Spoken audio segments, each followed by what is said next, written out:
Sorry about the abrupt stop in that last video, folks. So we're going to keep following the asymptote down towards negative infinity. And then as we go towards infinity, we're going to keep following the positive slope of that asymptote up towards infinity. So even if I don't want to find the equation of the slant asymptote exactly, if you can just get a rough idea whether it would have a positive or a negative slope, you're going to be able to calculate the end behavior just from a rough estimate of where it is located. So folks, from here, we are now ready to get into these more complicated limit expressions. So I'm going to get a different color to use on these. These are a little bit strange upon first looking at this notation. We roughly talked about this back in, I think, Unit 4 with some of those stranger end behaviors where, hey, these graphs don't actually approach infinity or negative infinity. They approach a specific value. So folks, we're going to go ahead and start with just interpreting this strange limit notation. So this says the limit as x approaches -4, and then that superscript negative means from the negative direction.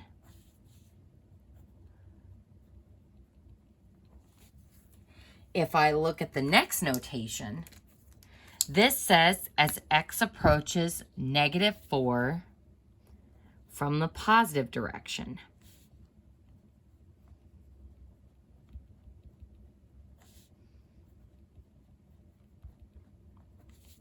So those superscripts tell you which direction you are approaching from. Now, from the negative direction means from this side. So as we are coming from negative values, or as we are coming from the left side. Whereas from the positive direction means from over here. And actually, I'm going to draw arrows to indicate the direction as well. So this is from the negative direction, and this would be from the positive direction. So from the positive direction means from the right side, and from the negative means from the left side. So why -4? Why do we want to know how our graph is behaving at this particular value? It's because our function is not defined at -4, because that's where we have that vertical asymptote. So we want to know how our graph is behaving near that asymptote.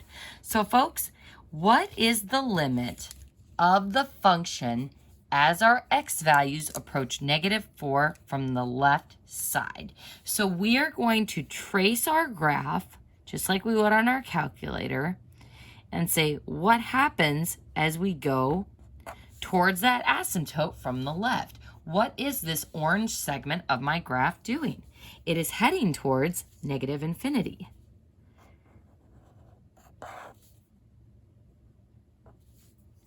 So as we approach that asymptote, our graph plunges towards negative infinity.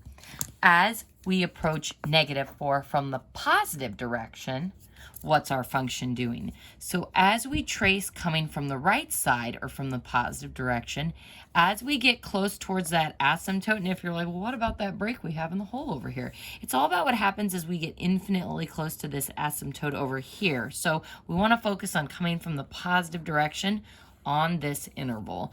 So as we come from the positive direction, our graph is heading up towards infinity.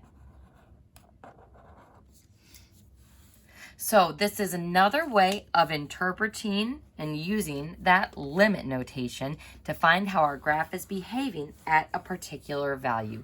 Folks, this notation is going to keep haunting us, especially into Unit 7, where we kind of get into the early whiffs of full-on calculus with limits and derivatives. So take your time with this notation, keep practicing writing it, and really slow down on this part of my math lab as well, because this interpretation is super important.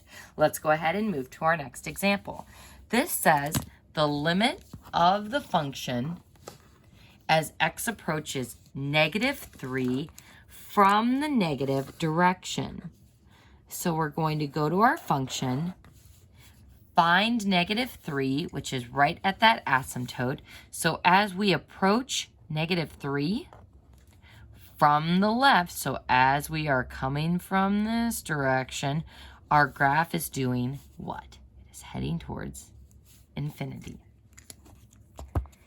Then, what is my graph doing as we approach from the other direction? The limit of the function as x approaches -3, so there's that -3 value again. This time from the positive direction, it is plunging down towards -infinity.